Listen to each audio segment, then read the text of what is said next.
Bihar state 2023 question martial के अनुसार अर्थशास्त्र जीवन के सामान्य व्यवसायिक में मानव जाति का अध्ययन है। इनमें से कौन सा अर्थशास्त्र के दायरे में नहीं है? देश के राष्ट्रपति प्रधानमंत्री का चुनाव अर्थशास्त्र की मूल समस्या है। उपयुक्त में से सभी। क्या उत्पादन करें, कैसे उत्पादन करें, किसके लिए उत्पादन करें? इनमें से किस प्रकार की आर्थिक प्रणालियों में से केवल मूलतंत्र ही अर्थशास्त्र की केंद्रीय समस्याओं का समाधान है? पूंजीवादी अर्थव्यवस्था। उत्पादन संभावना वक्र सामान्यतः होता है मूल बिंदु की ओर अवतल। किस स्थिति में उत्पादन संभावना वक्र बाहर की ओर स्थानांतरित हो जाएगा? उपयुक्त में से सभी। अर्थव्यवस्था में विकास, उत्पादक संसाधनों में वृद्धि, प्रौद्योगिकी में वृद्धि। इनमें से कौन सा मांग का निर्माण कारक नहीं है? सरकार का प्रकार। मांग वक्र का ढलान दाईं ओर से नीचे की ओर किसके कारण होता है? सीमांत उपयोगिता क्षीणता का नियम। एक्स की मांग की मात्रा अनुपातिक परिवर्तन वाई की कीमत के अनुपातिक परिवर्तन के बराबर है।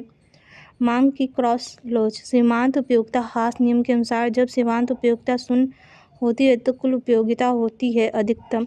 उदासीनता वक्रों के संबंध में इनमें से कौन सा सत्य नहीं है? सी, वे एक दूसरे को काट सकते हैं। समकोण उदासीनता वक्र के मामले में वस्तुएं हैं एक दूसरे से पूर्णपूरक।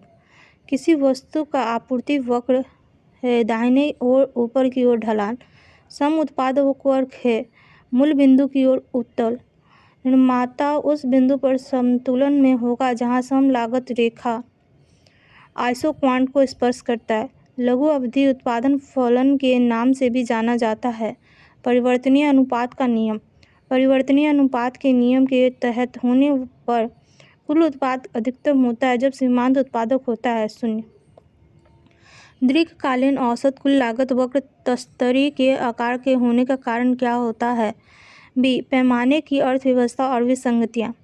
पूर्ण प्रतिस्पर्धियाँ उद्योग में कीमत किसके द्वारा निर्धारित होती है? ए, मांग और आपूर्ति बल।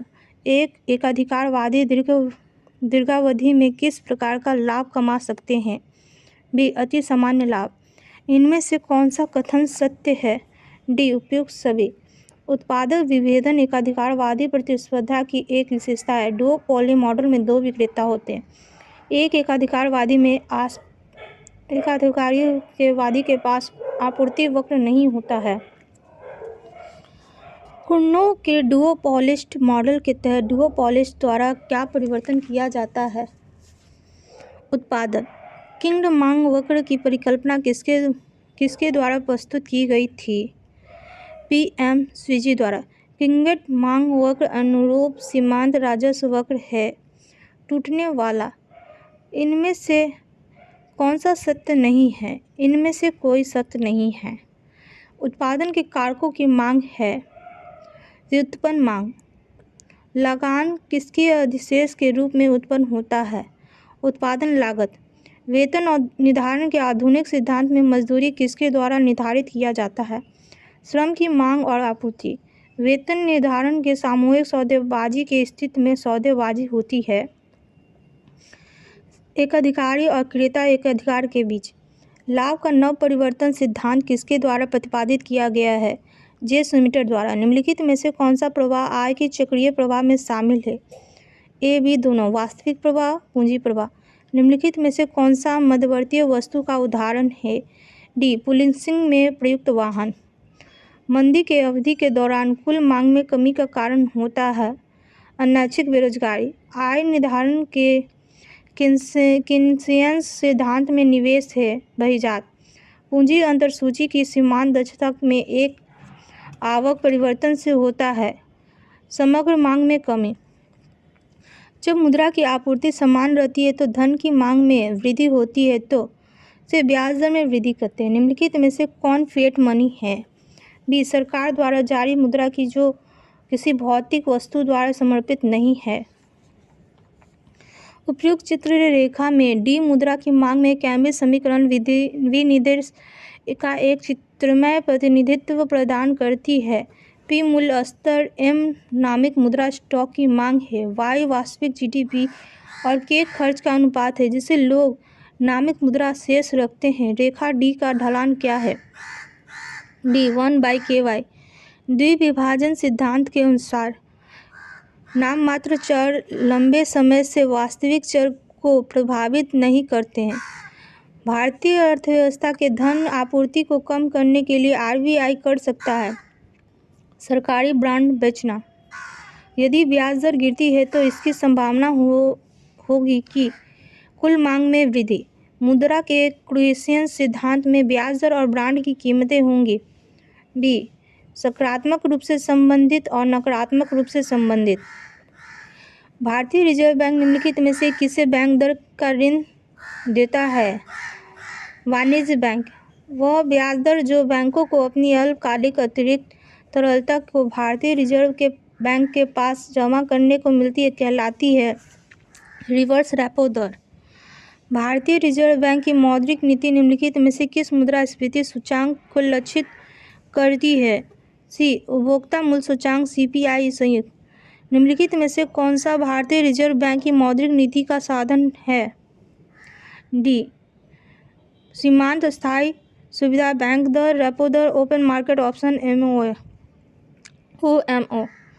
यदि कोई अतिरिक्त आरक्षित निधि न हो तो बैंक क्या करता है? या तो किसी अन्य बैंक से या सीधे सेंट्रल बैंक से उधार ले। निम्नलिखित में से कौन सा वाणिज्य बैंक का द्वितीय कार्य है? चेक के निकासी। लॉफर वर्क किस संबंध का सुझाव देता है? कर राजस्व और कर दर उल्टा यू आकार में। 14वें वित्त आयोग के अध्यक्ष कौन हैं? YV रेड्डी। प्राथमिक घाटा राजकोषीय घाटा घटाव डैश भुगतान के बराबर है। बी ब्याज।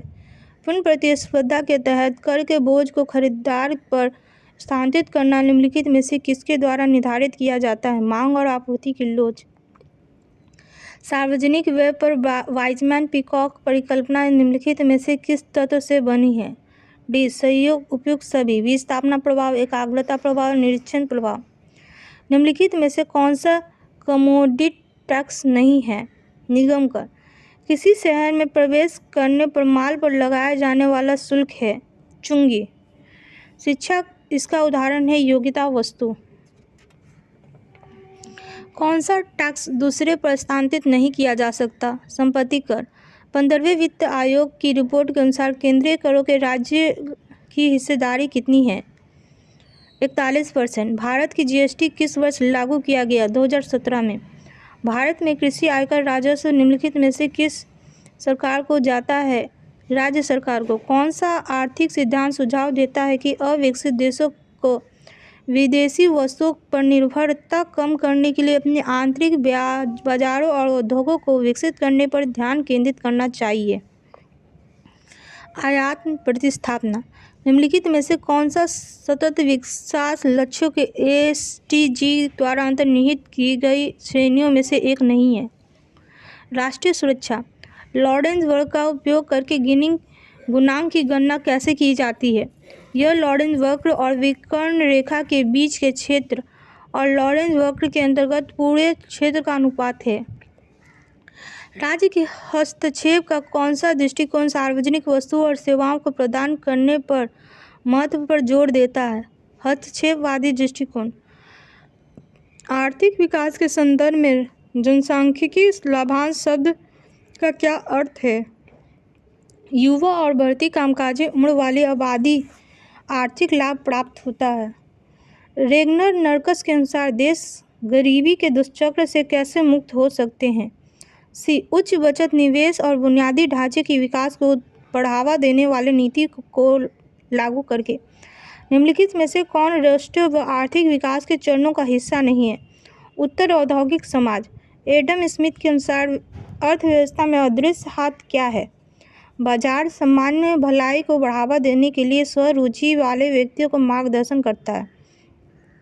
भारत की दूसरी पंचवर्षीय योजना किस विकास मॉडल पर आधारित है? महालनोबिस मॉडल। आर्थिक नियोजन का संभावित लाभ क्या है? यह आर्थिक गतिविधियों को दीर्घकालिक लक्ष्यों की ओर निर्देशित कर सकता है और बाजार की विफलताओं को समाधान कर सकता है। हेराल्ड डोमर मॉडल में किसी अर्थव्यवस्था की वास्तविक विकास दर और उसकी प्राकृतिक विकास दर के बीच क्या संबंध है? वास्तविक विकास दर समय के साथ प्राकृतिक विकास दर में परिवर्तित हो जाती है। गरीबी के दुष्चक्र का निर्धारण यह अवधारणा डैश से संबंधित है। रेगनर नर्कस द्वारा अंतर्राष्ट्रीय व्यापार की तुलनात्मक लागत लाभ सिद्धांत किसके द्वारा दिया गया है? डेविड रिकार्डो द्वारा। हेक्स्चर-ओहलिन सिद्धांत के अनुसार विशेषज्ञता आंशिक है। भुगतान संतुलन में असंतुलन का कारण है उपयुक्त सभी। चक्रीय उतार चढ़ाव, तीव्र आर्थिक विकास, विशाल जनसंख्या। इनमें से कौन अंतर्राष्ट्रीय लाभ व्यापार का लाभ नहीं है? जनसंख्या वृद्धि। IMF की स्थापना किस वर्ष हुई है? IMF की स्थापना 1944 में हुई थी। वर्ल्ड बैंक की भी। इनमें से कौन सा WTO का उद्देश्य नहीं है? विकसित देशों को व्यापार से अधिक लाभ सुनिश्चित करना। 2023 में भारत आकांक्षी जिलों में कुल कितनी संख्या कितनी थी? 112। भारत में 2020 में संशोधित सूक्ष्म लघु और मध्यम उद्यम MSME परिभाषा के अनुसार सूक्ष्म उद्यम के लिए संयंत्र और मशीनरी में निवेश की ऊपरी सीमा क्या है? ₹1 करोड़। आर्थिक सर्वेक्षण 2018 से 19 के अनुसार भारत का जनसांख्यिकीय लाभांश के आसपास चरम होगा। 2041 स्वर्णिम क्रांति